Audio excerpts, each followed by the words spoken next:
שלום לכם מעולם ג'יהאד המודרני והיפה כאן בטהרן, ליד כיכר מוות לכופרים המעוצבת בסגנון מערבי חדשני. כן, איראן מתמתנת. אני נמצא פה כבר שבוע וכמעט אף אחד לא לקח אותי בן ערובה. הממשלה מפגינה פתיחות גדולה כפי שהדבר משתקף בלהקה החדשה, השהיד גרלס.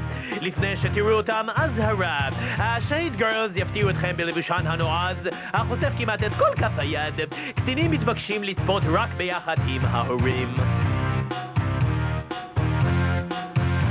אני מאוד רוצה שתדע שבאיראן הרפורמה כבר יצאה. שלטון נורא מתון, סובלני ולכולם, כבר שבוע ויומיים לא הוציאו אף אדם.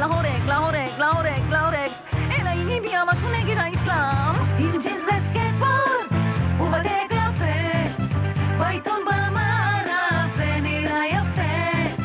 אם לא תאמין לי אז לא דיחוי, תחכה עד שתודה שיש שינוי. אני מאוד פתוחה, לא אתמוך יותר הפעם.